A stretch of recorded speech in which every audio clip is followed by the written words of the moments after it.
جب حسن تھا ان کا جلوہ نما تو سرکار کا عالم کیا ہوگا۔ آپ ذرا ٹھہر کر اس کو سوچیں کہ جب حسن تھا ان کا جلوہ نما، یعنی حضور مسکراتے تھے، خوش بڑے ہوتے تھے۔ کب؟ جب ایک طرف ابو بکر صدیق بیٹھے ہوتے تھے، جب ایک جانب سیدنا فاروق اعظم بیٹھے ہوتے، جب سامنے مولا علی شیر خدا اور حضرت عثمان بیٹھے ہوتے، اور جب کندھوں پر سیدنا امام حسن اور حسین سوار ہوتے تھے، اور جب حضرت بلال اذان دیتے تھے، اور جب جناب سلمان فارسی کھجوریں توڑ توڑ کے لاتے تھے، اور جب حضرت صہیب رومی بارگاہوں میں حاضریاں دیتے تھے، اور جب جناب ابو ہریرہ سے حضور فرماتے کوئی کام بھی کیا کر، تو وہ کہنے لگے حضور ٹھیک ہے، فرمایا یہیں بیٹھا رہتا ہے کوئی کام بھی کر، تو وہ باہر نکلے اور ستون کی اوٹ سے پھر آ گئے کہ حضور میں ہو آیا ہوں، میرا کوئی نہیں دل لگتا کسی جگہ۔ اور جب وہاں بدو دیہاتی صحابہ آ کے حضور کو مسکرانے والی باتیں سنایا کرتے، اور جب اس محفل نور میں، اس خوبصورت مجلس میں حضرت معاذ ابن جبل بیٹھتے تھے، جب اس خوبصورت محفل پاک میں حضرت ابو ذر غفاری جیسے درویش بیٹھتے تھے، جب اس نورانی محفل میں حضرت خالد بن ولید جیسے جرنیل ہاتھ باندھ کر، نظریں جھکا کر اور دو زانو پیچھے بیٹھ کر، کبھی کبھی آنکھ کھول کر حضور کی زیارت کرتے تھے، اور جب اس مجلس پاک میں حضرت ابو عبیدہ جیسے امین الامت لوگ بیٹھتے تھے، اور جب اس مجلس پاک میں حضرت حذیفہ بن یمان جیسے لوگ جن سے حضور تنہائی میں بیٹھ کر راز کی باتیں کرتے تھے، اس مجلس پاک کے حسن کو، اس کی کیفیت کو، اس کی نزاکت کو، اور مسجد وہ والی مسجد جس کی بنیادوں میں خود رسول پاک نے دست مبارک سے اینٹیں رکھی ہوں، جس میں جھاڑو حضرت بلال دیتے ہوں، جس میں تزئین و آرائش کا کام حضرت عثمان غنی کرتے ہوں، جس مسجد مبارکہ میں چراغ حضرت تمیم داری جلاتے ہوں، پتہ نہیں کیا منظر ہوگا، پتہ نہیں کیا رنگ ہوگا۔ مجھے لگتا ہے فرشتے بھی آسمان کے دروازے کھول کھول کے نیچے جھانک کے دیکھتے ہوں گے کہ جب حسن تھا ان کا جلوہ نما، دیدار کا عالم کیا ہوگا، ہر کوئی فدا ہے بن دیکھے۔ صبح قیامت جب ان کا روضہ اطہر کھلے گا، اور جنہوں نے عمر گزار دی ان کی نعت پڑھتے، اور جن کے لمحے بیتے ان کی یادوں میں نعرے لگاتے، اور جن کی صبح شامیں ان کا ذکر سن سن کے رو رو کے آنکھوں کا وضو کرتے گزری، جب حسن تھا ان کا جلوہ نما، دیدار کا عالم کیا ہوگا، اور بن دیکھے فدا ہے ہر کوئی، تو بتاؤ نا دیدار کا عالم کیا ہوگا، دیدار کا عالم کیا ہوگا۔ اور ایک سمت علی، ایک سمت عمر، صدیق ادھر، عثمان ادھر، بھلا ان جگمگ جگمگ تاروں میں مہتاب کا عالم کیا ہوگا، کیا ہوگا۔ ہر نظر کانپ اٹھے گی محشر کے دن، اور دیکھنا خوف سے ہر کلیجہ دہل جائے گا، اوڑھ کر کالی کملی وہ آ جائیں گے، سارے محشر کا نقشہ بدل جائے گا۔ ہمارے استاد تھے مولانا تحسین رضا صاحب، محدث بریلوی، ان کا شعر ہے بڑا انوکھا، وہ فرمایا کرتے تھے جس کو کہتے ہیں قیامت، حشر جس کا نام ہے، جس کو کہتے ہیں قیامت۔ دیکھیں نا، غلام کی سب سے بڑی خواہش اور آرزو یہ ہے کہ حضور کی زیارت نصیب ہو، کبھی ان کا چہرہ نظر آئے، لنگ کئی مہینے تے برس گئے تے تیری دید نو دیدے ترس گئے، تو کہا وہ تو جشن کا دن ہوگا، جس کو کہتے ہیں قیامت، اور حشر جس کا نام ہے، تیرے دیوانوں کے لیے وہ دن تو جشن عام ہے۔ ہم تو جشن منائیں گے کیونکہ زیارت نصیب ہو جائے گی، ہم تو جشن منائیں گے کہ حضور کے جلوے، تیرے دیوانوں کے لیے وہ دن تو جشن عام ہے۔ میرے نبی کریم علیہ الصلوۃ والسلام کی صفائی کا، نفاست کا، حضور کے حسن کا، ظاہری حسن کا جو اللہ نے دیا تھا، اس کا حال یہ ہے کہ رب فرماتا ہے والضحیٰ واللیل اذا سجا، محبوب تیرے چمکتے ہوئے چہرے کی بھی قسم ہو، اور جب اس کے گرد زلفیں چھا جاتی ہیں مجھے اس کی بھی قسم ہو۔ اور حضرت عبداللہ بن رواحہ نبی پاک کے صحابی ہیں، وہ فرماتے ہیں کہ حضور کوئی معجزہ نہ دکھاتے، نہ چاند توڑتے، نہ ڈوبا سورج موڑتے، نہ درختوں سے کلمہ پڑھواتے، کوئی معجزہ نہ دکھاتے، پھر بھی نبی پاک کا چہرہ اتنا خوبصورت تھا کہ لوگوں نے دیکھتے جانا تھا اور کلمہ پڑھتے جانا تھا۔ یہ حضور علیہ السلام کے ظاہری حسن کا حال تھا، لیکن اس کے باوجود اللہ کے محبوب آئینے کے سامنے کھڑے ہو کے کنگھی فرماتے تھے، تیل استعمال فرماتے تھے۔ اللہ کے محبوب علیہ السلام اپنے بالوں کے درمیان سے مانگ نکالتے تھے، آدھے بال ایک طرف ہوتے تھے، آدھے ایک طرف ہوتے تھے، اور صحابہ فرماتے ہیں کئی دفعہ حضور امامہ اتارتے تو ان بالوں کے بیچ جو خوشبو لگی ہوتی اس کا رنگ بھی ہم دیکھا کرتے۔ حضور صاف لباس پسند کرتے تھے۔ ایک شخص کو حضور نے دیکھا، اس نے میلے کچالے کپڑے پہنے، تو حضور نے ٹھنڈی آہ بھری، فرمایا کاش یہ دھو کے کپڑے پہنتا۔ ایک شخص کو دیکھا بال بکھرے ہیں، کنگھی نہیں کی، تو حضور فرمانے لگے کاش یہ کنگھی کر لیتا۔ نفاست پسند آدمی پہ نا بوجھ بنتا ہے۔ جو آدمی، آپ کو پتہ ہے کہ امام شافعی تو فرماتے ہیں جمعے والے دن غسل کرنا واجب ہے، ماتے غسل نہ کرے تو جمعہ ہی نہیں ہوگا۔ اگرچہ ہمارے امام صاحب کے نزدیک سنت ہے۔ یہ سنت کب بنا؟ ایک دن نہ بہت سارے لوگ اپنے اپنے کام سے اٹھے مسجد میں آ گئے، مسجد نبوی میں۔ کوئی کسان تھا تو کھیت سے اٹھ کے آ گیا، کوئی مزدور تھا تو مزدوری سے اٹھ کے آ گیا۔ تو مسجد میں جب بہت سارے لوگ جمع ہوئے نا تو بعض لوگوں کو دقت محسوس ہوئی، تو رسول کریم علیہ السلام نے فرمایا کتنا ہی اچھا ہو کہ تم جمعے والے دن نہا کے آیا کرو۔ بس وہ صحابہ کا مزاج ہمارے والا نہیں تھا کہ تفصیل بتائیں، حکمت بتائیں، ملے گا کیا، ثواب کتنا، نہ نہائے تو گناہ، یہ کوئی نہیں۔ حضور نے کہا کہ نہا کے آؤ تو کتنا ہی اچھا ہے۔ پھر کسی صحابی نے کبھی بھی بغیر غسل کیے جمعہ ادا ہی نہیں کیا۔ کسی نے بغیر غسل کے کبھی جمعہ ادا ہی نہیں۔ دیکھیں نا، اسلام بڑا خوبصورت دین ہے۔ حضور نے فرمایا جو کچا پیاز کھائے وہ مسجد نہ آئے، پہلے مسواک کرے، دانت صاف کرے، پھر آئے۔ نبی پاک صلی اللہ علیہ وسلم نے فرمایا جو کچی مولی کھائے مسجد نہ آئے۔ مولی کھانا جائز ہے، پیاز کھانا جائز ہے، لیکن منہ سے بدبو آتی ہے۔ نبی پاک علیہ السلام کا ظاہری حسن کیا بات ہے۔ میلاد مبارکہ میں نبی پاک علیہ السلام کی جو چیز بڑی کھل کے واضح ہوتی ہے وہ رسول اللہ کا حسن و جمال ہے۔ آپ کی والدہ سیدہ طیبہ طاہرہ حضرت سیدہ آمنہ رضی اللہ تعالیٰ، اماں جی کہتی ہیں کہ میرے محبوب جب میرے بطن اقدس میں آئے تو جو تکالیف عورتوں کو ہوتی ہے مجھے ان میں سے کوئی تکلیف بھی نہیں ہوئی۔ اور اماں جی کہتی ہیں مجھے کبھی کوئی سکل، کوئی بوجھ محسوس نہیں ہوا۔ اور فرماتی ہیں کہ جو ولادت کے وقت لوگوں کو، عورتوں کو تکلیف ہوتی ہے مجھے وہ بھی نہیں ہوئی۔ اور فرماتی ہیں کہ نبی کریم علیہ السلام پیدا ہوئے تو ہمیں حضور علیہ السلام کی ناف کو کاٹنا نہیں پڑا، ناف بریدہ پیدا ہوئے، ختنہ شدہ پیدا ہوئے۔ آپ کو پتہ ہے عورتیں غسل دیتی ہیں بچے کو پیدا ہونے کے بعد، لیکن میرے محبوب نے سجدہ ہی کر لیا پیدا ہوتے ہی، امتی امتی کہتے ہوئے پیدا ہوئے۔ حق نے فرمایا کہ بخشا الصلاۃ والسلام، اور پہلے سجدے پر روز ازل سے درود۔ میرے امام فاضل بریلوی کا جو انداز تکلم ہے نا اس کی بھی حد ہی کوئی نہیں، کوئی حد ہی نہیں۔ کہاں تک ان کی محبت جاتی، کہنے لگے پہلے سجدے پہ روز ازل سے درود، یادگاری یہ امت پہ لاکھوں سلام، یادگاری یہ امت پہ لاکھوں سلام۔ بتائیے بغیر وضو کے، بغیر غسل کے سجدہ ہو جاتا ہے؟ تو حضور نے سجدہ کر کے بتایا کہ اللہ نے مجھے پاک صاف پیدا کیا ہے۔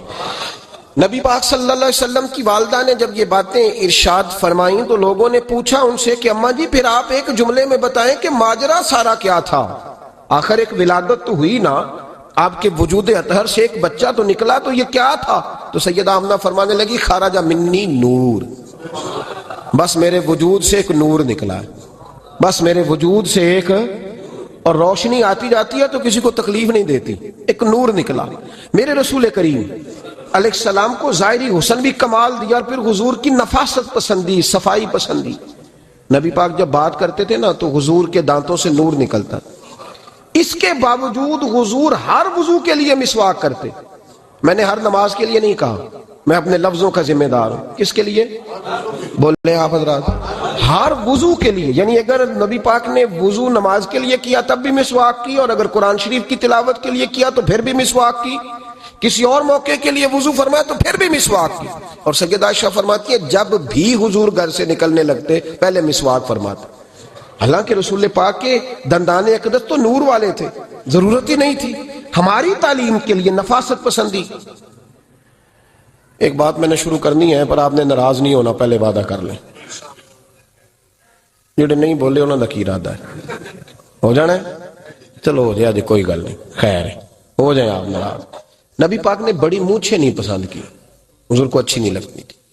ایک بات پوچھتا ہوں آپ سے، یہ درد دل ہے میرا اور صرف سمجھانے کے لیے عرض کر رہا ہوں، کوئی تنقید نہیں، اللہ تعالیٰ مجھے نیت کا وضو عطا کرے۔ ایک بات بتانا، اگر بہو کھانا پکا کے لائے اور سالن سے بال نکل آئے تو پھر اس کا کیا حال ہوتا ہے؟ کئی تو بوڑھے پلیٹ اٹھا کے دیوار میں مارتے ہیں، ایسا ہی ہوتا ہے نا بھئی یہ کیا ہے؟ اور اگر کبھی روٹی سے نکل آئے تو بیوی صاحبہ کا کیا حال ہوتا ہے؟ یہ کوئی طریقہ ہے کھانا پکانے کا؟ اور اللہ تعالیٰ معاف کرے، اگر کبھی ہوٹل میں چلے جائیں امیر لوگ 15,000 کا ڈنر کرنے، تو وہاں کسی سالن کی پلیٹ سے بال نکل آئے تو پھر تو پیسے کیا دینے ہیں، پھر تو ان کو اور جرمانہ ہو جاتا ہے۔ یہ تو سارے بال نکل آئے تو مشکل، اور ویسے بھی جو نفاست ہے نا طبیعت کی، اس پر بوجھ بنتا ہے، بال کھانے میں ہو آٹے میں ہو تو بوجھ بنتا ہے۔ تو بڑی مونچھوں والا دوست بھائی بزرگ جب پانی پیے گا تو بال پانی میں جائیں گے کہ نہیں جائیں گے؟ حکیم اور ڈاکٹر کہتے ہیں کہ کینسر کے مرض کا خطرہ ہے۔